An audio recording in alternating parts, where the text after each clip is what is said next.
Bonito día, bonita tarde, bonita noche, dependiendo de cuándo estés viendo y cuando estés escuchando este podcast. Bienvenido a la segunda temporada de Pláticas Financieras.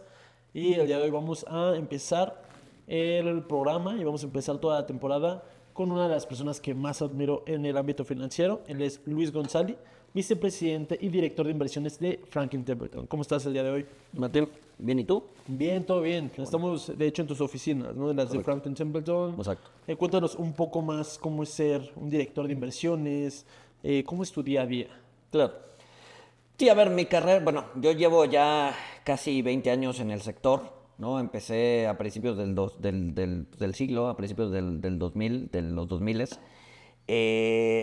Y entonces, bueno, ha sido una carrera larga, ha sido una carrera de mucho aprendizaje, ¿no? Ya me han tocado varios cracks, varios Sí. burbujas, y bueno, eso pues, te ayuda a generar esta sensibilidad en el mundo de las inversiones, ¿no? Entonces, hoy por hoy me desempeño como director de inversiones aquí en Franklin para la oficina de México.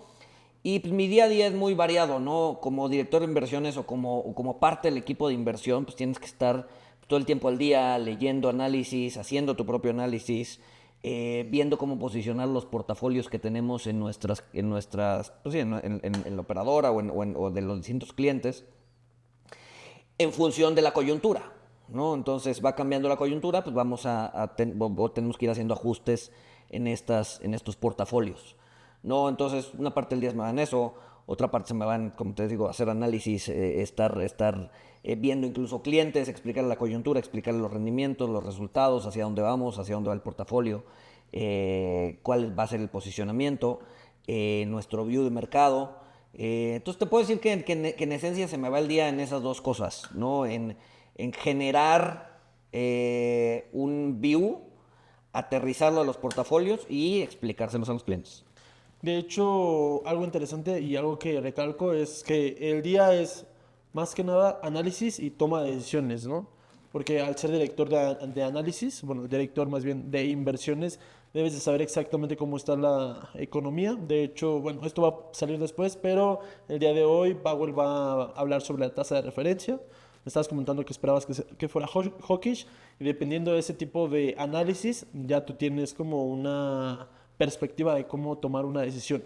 Exacto, sí. Acuérdate que los mercados se tienden a adelantar, entonces tienes que tener un view adelantado de las cosas para poder, sí, tener más bien para poder posicionar el portafolio a esos escenarios y cuando suceda la noticia o cuando sucedan las cosas, pues poder sacar provecho de eso, ¿no? Entonces es parte de nuestra tarea del día a día, ¿no? Algo interesante, bueno, yo cuando estaba en GBM, uno de los fondos de inversión que más utilizaba era el ICU, un fondo de inversión que tienes disponibilidad diaria de tu dinero, rendimientos diarios y se espera que tenga, ahora sí que siempre crezca tu dinero, es como dejarlo en el banco, pero con rendimientos. Exacto, el FTLIQ sí, es un fondo de inversiones de corto plazo, 100% gubernamental, que además ha ganado durante 5 años seguidos el premio al mejor fondo de renta fija de corto plazo en México. Es decir, si hay un lugar en donde quieren invertir para tener exposición a renta fija de corto plazo, CETES, bondes, ¿no? Que te están pagando rendimientos del 11.25, 11.50. El mejor lugar para hacerlo es el FTLICO, Sí. ¿no? Y a ver, no lo decimos nosotros, pues durante 5 años ha ganado el premio al mejor fondo, ¿no? De hecho, bueno, está tanto en GBM, lo pueden conseguir, está con, no me acuerdo, una que da PPRs como Fintual o algo así, Ajá. un poquito más de comisión, pero lo pueden igual ustedes Sí, gestionar. sí, exacto. Un tema con Franklin es que nosotros no abrimos cuentas a personas físicas. Sí. O sea, uno no puede venir a Franklin y decir, tengo 3,000 pesos, ábreme una cuenta, ¿no? O sea, ni aunque tengan 10 millones, 100 millones, no abrimos cuentas a personas físicas. Entonces, la forma de conseguir nuestros productos es a través de distribuidores, ¿no? GBM es uno de ellos, Fintual es otro de ellos, Actinver es otro de ellos. Hay muchos, o sea, la mayoría de los distribuidores del mercado distribuyen nuestros productos, ¿no? Entonces, si alguien quiere conseguir nuestro producto, entonces tiene que abrir un contrato con alguna de esas distribuidoras o casas de bolsa y decirles, ok, ya tengo contrato contigo, ahora quiero invertir en el ICO, por ejemplo. Y es un logro impresionante de que en 5 años hayan tenido el mayor rendimiento en el mercado, porque pues, realmente las inversiones son de constancia. Te puede ir muy bien, pero el siguiente año te puede ir muy mal, entonces dio igual lo que hiciste el año pasado, porque ya lo perdiste. ¿Cuál crees que sea tu, no diría el secreto, sino tu estrategia como para tener estos rendimientos, esa ganancia, porque es análisis y toma de decisión. No sé, ¿tú qué consideras que es el aspecto más importante? Disciplina, constancia, estar siempre abierto. Ujú. ¿Cómo crees? Creo que la parte de análisis es importante, particularmente ese fondo estar, o sea, tener un view claro de hacia dónde va la política monetaria, es decir, que lo que va a hacer Banxico es importante. Pero también hay, digamos que un proceso detrás, ¿no? Y dentro de ese proceso sí está la toma de decisiones, o sea, poder tomar buenas decisiones, pero también está el proceso o parte de ese proceso también es no tomar demasiadas decisiones, ¿no? O sea, porque muchas veces creemos que no estamos haciendo nada o creemos que tenemos que actuar ante una noticia cuando no necesariamente es el caso, ¿no? Entonces, en el proceso de inversión, saber cuándo tomar una decisión y saber cuándo no tomar una decisión es igual de importante, ¿no? Decir, esto que estoy viendo en el mercado hoy es ruido y no va a afectar a mi estrategia de largo plazo. Es tan valioso como decir, esta noticia o este evento que está pasando sí va a cambiar las cosas y tenemos que actuar, ¿no? Entonces, digamos que esa capacidad de un equipo de inversión de poder decidir cuándo actuar y cuándo no, sujeto a su de mercado, creo que es importante. Eso y un buen equipo de inversión, ¿no? Al final del día, sí, yo soy la cara del fondo, yo soy la cara del equipo de inversión, pero pues hay personas muy valiosas atrás que ayudan en el análisis, que incluso proponen ideas para el análisis, proponen decisiones de inversión de hecho las decisiones de inversión que tomamos aquí son de inversión, son decisiones consensadas, ¿no? Hay un consenso detrás, hay un equipo de inversión en donde mi voto es tan válido como el voto de cualquiera del equipo. Entonces, yo puedo tener una idea, pero si el equipo no está de acuerdo con mi idea, pues no se hace, ¿no? Entonces, no hay un poder absoluto sobre la toma de decisiones. La toma de decisiones tiene que ser consensada y el equipo tiene que ser diverso, ¿no? Porque hay muchos equipos de inversión en donde pues, está el jefe y lo que diga el jefe, todo el mundo dice, sí, sí, sí, vamos a hacer eso. Pues ahí no hay diversidad. Sí. El equipo de inversión tiene que tener la capacidad de confrontar cualquier idea, de donde sea que venga, si no está de acuerdo con ella, ¿no? Entonces, creo que esa sería pues una parte de la clave de la elección, un buen análisis y un buen equipo de inversión, ¿no? Sí, y de hecho, bueno, ahorita estamos hablando como de un fondo de inversión que es de liquidez diaria, con fondos gubernamentales, bueno, con bonos gubernamentales, pero también tienen otros tipos de fondos de inversión, ¿no? Hay alguno especializado, alguno con objetivo diferente, depende de cada sector, va a ser la toma de decisión, ¿no? No va a ser lo mismo de que tomes una decisión en el fondo A que en el fondo B. Exacto. Y todo eso lo ves con bueno, con las personas y cada uno está especializado en ese sector, ¿no? Sí, a ver, o sea, sí medio nos dividimos el mundo para hacer análisis, ¿no? Para no estar repitiendo análisis. Yo veo la parte gubernamental, de la curva gubernamental y la parte macro. Hay alguien que ve la parte corporativa, hay alguien que ve acciones y fibras, hay alguien que ve más asset allocation, etcétera. Pero al final todos terminamos viendo un poco de todo, aunque con ciertas responsabilidades de análisis. Y sí, como dices, tenemos otros fondos. Generalmente buscamos hacer building blocks, ¿no? Para poder con esos building blocks generar una cartera. Entonces tienes liquidez, tienes renta fija agudizada, renta fija nominal, tienes equity, entonces ya con esos building blocks tú ya puedes decir, a ver, para este cliente en particular, pues que no quiere tanto riesgo, pues entonces le metes más liquidez o un fondo más de mediano plazo, ¿no? Pero este otro cliente que sí es más aventado, ¿no? Que tiene, o sea, que puede aguantar más riesgo, pues entonces le metes más equity, ¿no? Pero ya tienes los building blocks para jugar. Es como un Lego, ¿no? Un Lego, el más básico, tiene 5, 6 tipos de piececitas y con esas piececitas puedes construir un cochecito, una casa, lo que sea, puedes construir muchas cosas. Lo mismo sucede acá. Tenemos 5 o 6 bloquecitos y con esos 5 o 6 bloquecitos pues podemos construir diferentes tipos de portafolios, ¿no? Y como, bueno, tienes una de las certificaciones más importantes de todo el país, aproximadamente hay 400 más o menos certificados únicamente en México, o sea, no es como de que te la es tan fácil. Eres CFA Shareholder. Platícanos un poco más, ¿qué estudiaste para saber todo eso antes del CFA, de la certificación, dónde estabas, para llegar a ser un vicepresidente y director tan, bueno, prestigiado? A ver, yo, mi background, digamos que mi educación es en matemáticas, yo soy matemático aplicado, pero a ver, no importa de dónde vengas, no importa de qué carrera vengas, cualquiera puede estudiar el CFA, o sea, de hecho, dentro de esos 400 por ahí hay algún abogado, contadores, economistas, financieros, hay de todo tipo, ¿no? O sea, entonces no necesitas tener un background específico para poder estudiar la certificación. La certificación consta de 3 exámenes. Para cada examen le tienes que dedicar más o menos entre 350 horas de estudio. Lo bueno es que es online, ¿no? Puedes O sea, sí, sí, pagar. sí. Sí, a ver, puedes estudiar de distintas formas. Puedes hacer material online, te pueden mandar material físico. Hay academias ya en México que se dedican a prepararte a los exámenes. Los mismos CFAs, Hiver es uno. Sí, sí, sí, está Giver, está Nacho, también se dedica a eso, ¿no? Son CFAs que se dedican a preparar a los alumnos para pasar los exámenes, ¿no? Entonces, tienen muchos enfoques. A mí la verdad es que yo prefiero el autoestudio, entonces yo estudié por mi cuenta.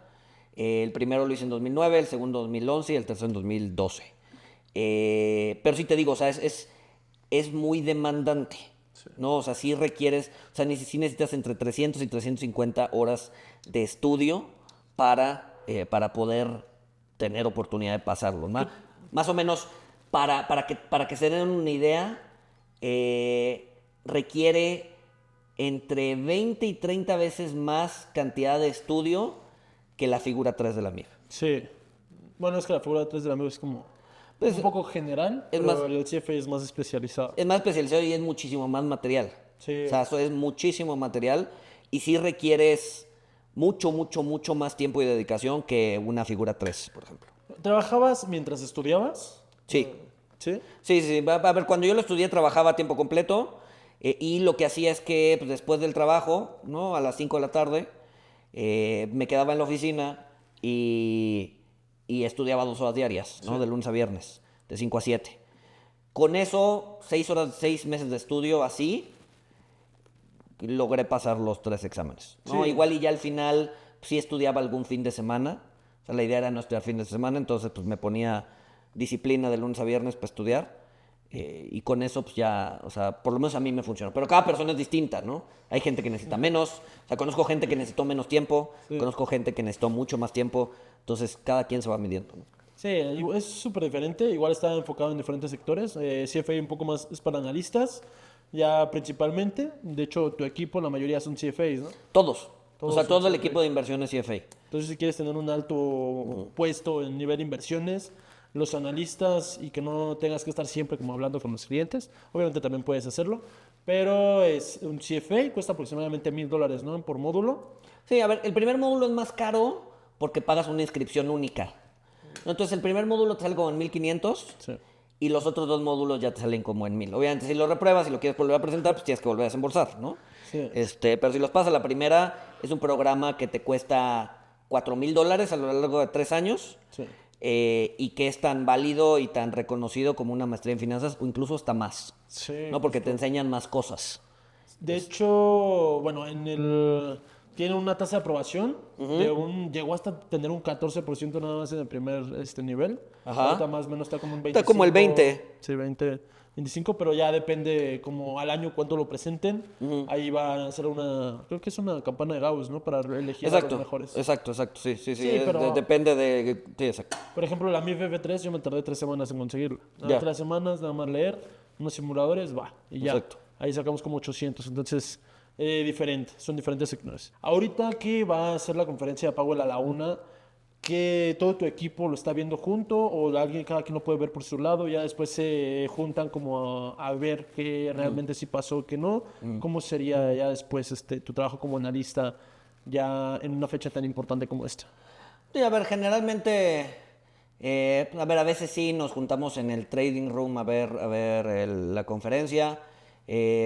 Hacemos algo de home office también a veces, entonces pues, cada quien lo ve por su lado y ya después hacemos una junta para ver si hay que cambiar algún posicionamiento del portafolio o si hay que hacer algo a raíz de lo que, pues sí, de lo que Powell o dijo o dio a entender.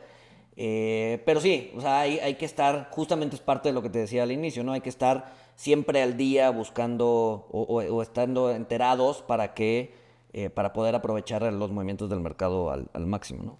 Tanto analista, igual son ustedes gestores de fondo. Por ejemplo, cuando yo estaba en las casas de bolsa, era de que a las 7, a las 8 había una junta de analistas y ya nosotros entrábamos como para ver qué le recomendábamos al cliente. ¿Es igual o es un poco diferente? Pues a ver, cada equipo lo hace distinto. Nosotros o sea, en Franklin, como no tenemos una fuerza de ventas grande, porque no vemos personas retail, como te decía, Institucional. ¿no? Vemos más institucional. Entonces, el equipo de ventas no es necesario que esté tan empapado en lo que pasa todo el día o todo el tiempo en el mercado, ¿no? Entonces, sí, nos juntamos de vez en cuando con ellos, un poco para darles nuestro view, no diario.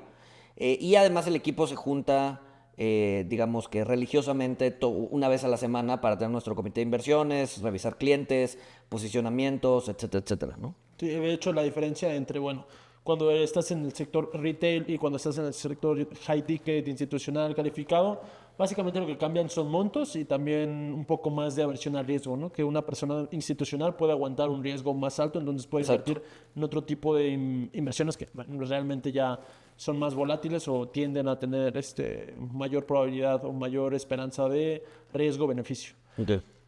Uno de los principales, bueno, tienes creo que una maestría, ¿no? Un certificado en Behavioral Finance. Platícanos, ¿qué es un Behavioral Finance? ¿Es psicología en las inversiones? Sí, en esencia, a ver, en esencia el behavioral finance o behavioral economics es un campo relativamente nuevo en economía y finanzas. Y digo nuevo, 30, 40 años, o sea, tampoco nació ayer, o sea, pero en contraste con las grandes tendencias económicas que llevan 100, 120 años, pues sí es una tendencia relativamente nueva que va ganando, que ha ido ganando fuerza y que tiene que ver justo con eso, es humanizar la parte financiera o económica, ¿no? Es decir, darnos cuenta de que pues, no somos del todo racionales. No estoy diciendo que seamos irracionales, pero que sí tomamos decisiones no como robots, sino como humanos. Y entonces nos podemos equivocar, podemos ser presa de nuestros propios sentimientos o nuestras propias emociones, ¿no? Y cómo ir controlando eso. Entonces, lo que te dice el behavioral es, a ver, aguas, los modelos matemáticos y económicos o sea, están bien para darte una idea de dónde estás parado, pero rara vez el ser humano actúa conforme a ellos, ¿no? Entonces, pues el behavioral lo que hace es eso, es busca tener una visión más humana del ejercicio financiero, ¿no? Y eso te ayuda, al final del día, a ver, al final del día puedes embellecer y puedes decir todo lo técnico que puedas llegar a hacer en el ejercicio de las finanzas y de las inversiones, ¿no? Pero al final del día todo se reduce a una cosa que es tomar una buena decisión, ¿no? Si tomas una buena decisión, y por una buena decisión no quiero decir escoger este activo y este activo rindió más y entonces tomé una mejor decisión. No, tomar una buena decisión tiene muchos vertientes, ¿no? Entonces, todo, o sea, reducir el ejercicio financiero de inversión es reducir a una sola cosa, es tomar buenas decisiones. ¿Y cómo tomamos unas buenas decisiones? Pues conociéndote a ti mismo, ¿no? A ver, si el entorno está bien, si la coyuntura está bien, si saber hacia dónde van las tasas, las acciones está bien, o sea, todo eso ayuda y sirve y es importante. Pero hay una vertiente que la mayoría de las personas no lo ve y es conocerte a ti mismo. ¿Qué sientes cuando el mercado hace esto? ¿Qué sientes cuando estás teniendo pérdidas? ¿Qué sientes cuando estás teniendo ganancias? ¿Qué sientes cuando has tenido una muy buena semana? ¿No? Y entonces te entra el overconfidence, es decir, oh, soy muy chingón y entonces puedo hacer, o sea, voy a generar dinero todas las semanas, ¿no? Entonces, Sesgos. de sesgos, ajá, son los que estudia el behavioral, ¿no? Y que te ayuda justamente para la parte toral del ejercicio de invertir, que es tomar decisiones. Y bueno, ahorita ya conocimos como que tu lado financiero, tu lado profesional, pero el lado personal. Tú conoces sobre behavioral finance, sobre overconfidence. ¿Tú cómo te administras? ¿Tienes un presupuesto? ¿Ya separas, por ejemplo, del sueldo cuánto vas a gastar, cuánto vas a invertir? ¿Cómo sería tu administración? Sí, a ver, yo a nivel personal hago un presupuesto anual, ¿no? Conforme van cambiando mis ingresos, pues va cambiando el presupuesto. ¿Lo mantienes en Excel o No, en Excel, en Excel, en Excel. Va cambiando el presupuesto. Y cuando hay, a ver, muchas veces cuando hacemos un presupuesto, lo tendemos a dejar fijo, ¿no? Y decimos, a ver, voy a hacer este presupuesto anual y va a permanecer fijo todo el año. Pero muchas veces las condiciones a lo largo del año van cambiando, ¿no? Ya sea que te aumentaron el sueldo a finales digo, a medio año, o te despidieron, o el bono que te iban a dar, pues resulta que fue mayor o menor, ¿no? Entonces, conforme van cambiando, o tuviste un hijo, ¿no? No, o sea, no solo del lado de ingreso, también del lado del gasto. O decidiste comprar una casa, o te tuviste que cambiar de casa y la renta ahora es mayor, es menor. O sea, a lo largo del año tus condiciones financieras van cambiando. Entonces, lo que yo les digo cada vez que hablan de presupuestos es, o sea, sí hay que tener un presupuesto anual, ¿no? Base, pero hay que irlo cambiando conforme vayan cambiando pues tus condiciones financieras, ya sea de gastos o de ingresos. Si tienes un cambio importante, entonces el presupuesto se tiene que reajustar, ¿no? Entonces yo a nivel personal sí llevo un presupuesto y a mí me funciona, ¿no? Cuestión de fondo de emergencia ya lo tendrías y cuestión de inversión mm, como tal, ¿cómo te consideras? ¿Conservador, arriesgado? ¿Lo metes todo Frank Templeton? Ya. O sea, sí, tengo un fondo de emergencia, ¿no? Que está 100% líquido. El Eh, FTLIQ. En el FTLICO, exacto. Pero además yo, o sea, a nivel personal tiendo a ser un poco más conservador, ¿Sí? ¿no? Porque, y aquí podríamos hablar otros 2 horas de esto, pero, o sea, cuando vemos nuestro wealth, nuestra riqueza personal, generalmente volteamos a ver la cuenta de banco, nada más, ¿no? O los activos que tenemos, el coche, la casa, ¿no? En ningún momento consideramos nuestro capital humano, es decir, el trabajo que tienes por devengar, ¿no? Yo tengo ahorita 41 años y pues, me queda de vida activa, que te gusta, otros 20, 25 años más. Eso es parte de mi riqueza, eso es parte de sí, de mi riqueza, ¿no? Entonces, por ejemplo, yo ahorita soy empleado y como empleado pues, recibo un sueldo mensual, ¿no? Entonces, si te fijas, mi capital humano, ¿no? Mi trabajo por devengar se comporta como un bono que me da intereses mensuales. Ese interés mensual es el sueldo. Entonces, tengo 25 años, ¿no? Es decir, y además estoy en la parte de mi vida en donde pues, probablemente la acumulación de riqueza se vuelva mayor, ¿no? Porque pues, ya, o sea, he ido avanzando a nivel laboral, ¿no? Pero todavía no lo concreto. Entonces, hoy por hoy, viendo mi riqueza global, la mayoría está atada al trabajo que tengo por devengar, Sí. ¿no? Entonces, la gente tiene que voltear a ver qué clase de trabajo tiene. Por ejemplo, yo ahorita que mi trabajo se comporta más como un bono, debería tener mis ingresos financieros o mi cartera financiera, mi cartera de inversión, en algo más ligado al equity, ¿sí? Porque aquí ya tengo un bono, ¿no? O sea, mi riqueza, no mi riqueza, mi capital humano se comporta como un bono. Sin embargo, si yo fuera,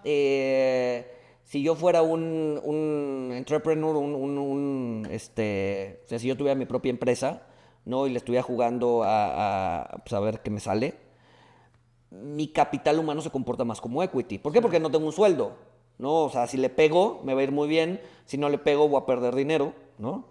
Entonces, dado que mi capital humano aquí se está comportando como un equity, mi riqueza financiera, lo que tengo en el banco, no lo puedo meter en un equity, sería muy riesgoso. Tendría mi capital humano y mi capital financiero, los dos en equity. Entonces, esa persona, el emprendedor, tiene que tener su riqueza personal en bonos o en cosas, digamos que poco riesgosas. Sí. ¿Por qué? Porque su trabajo ya es riesgoso, ¿no? Entonces, dicho eso, además, mi trabajo es particular porque está ligado al mercado. Entonces, sí se comporta como un bono, pero pues, mucho de lo que gano, digamos que anual, pues tiene que ver con cómo le va al mercado. Entonces, también o sea, es un bono con componentes de equity, ¿no? Mi capital humano. Sí. Entonces, yo mi capital financiero, digo, ahorita está un poco vacío porque justamente la compré en un inmueble. Pero, Felicidades. gracias. Pero cuando vuelva a tener, que espero que no pase mucho, generalmente soy un poco más conservador por ese eh, digamos que por ese componente de equity que tiene mi capital humano.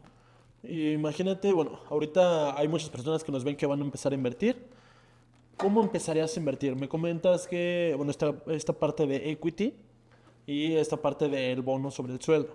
Pero tú de 18 años ya preparándote para el CFA, ¿cómo empezarías a invertir? No necesariamente en la bolsa de valores, puede ser también en, pues justamente el CFA, que es invertir en educación o invertir en un negocio. ¿Tú Claro. cómo empezarías a invertir? A ver, varias respuestas a esa pregunta. Creo que la inversión en educación es básica, ¿no? Y a ver, lo dice el mismo Warren Buffett, ¿no? Es la que te genera mejores dividendos, ¿no? Entonces, invertir en educación es importante, Igual saber en qué, ¿no? ¿eh? Igual saber en qué, ¿no? Bueno, que te...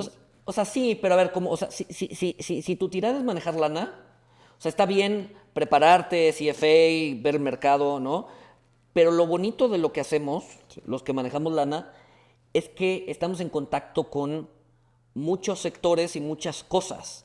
No nada más es ver las tasas, cómo se mueve, ver las acciones, cómo se mueve. O sea, tienes que conocer del sector A, B, C, D, E. Entonces, un buen gestor de inversiones es un gestor educado y culto. No es o sea, es un gestor que no solamente lee sobre finanzas. O sea, sí está bien leer sobre finanzas, aprender sobre finanzas, pero también tienes que leer sobre filosofía, sobre arquitectura, sobre medicina, sobre psicología, ¿no? O sea, tienes que tener un conocimiento amplio. Bueno, no amplio porque tampoco es como que te vas a clavar mucho, pero sí tienes que tener un conocimiento general de muchas cosas, ¿no? Entonces, la educación es básica, ¿no? Una educación formal, un CFA y una maestría, ¿no? Pero también la educación por gusto, ¿no? Leer libros, no solo de finanzas, de todo tipo, ¿no? Edúcate en cómo piensan las personas, en X sector, Y sector. Para mí eso es bien importante. Entonces, sí, invertir en educación es importante. Y si tienes dinero, ¿no? Si tienes una cuenta de bancos, la antirecomendación, que nadie la hace, yo soy el único que la ha hecho, es si estás empezando a invertir, si tienes 18 años, tienes 20 años, tienes 10,000 pesos en el banco y dices, ok, voy a invertir mis 10,000 pesos, no diversifiques. Ah, pero ¿cómo no vas a diversificar si esa es la regla de oro de la inversión, diversificar?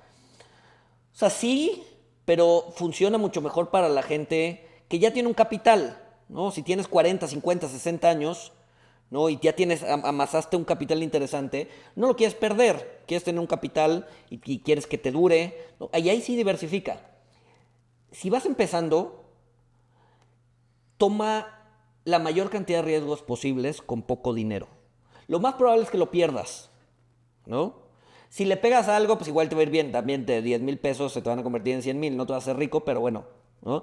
Pero lo importante de este consejo es, en el camino en convertir tus 10,000 pesos a 100,000 o convertir tus 10,000 pesos a cero, vas a haber aprendido un montón de cosas. Un montón de cosas sobre ti mismo, ¿no? ¿Cuál es tu aversión al riesgo?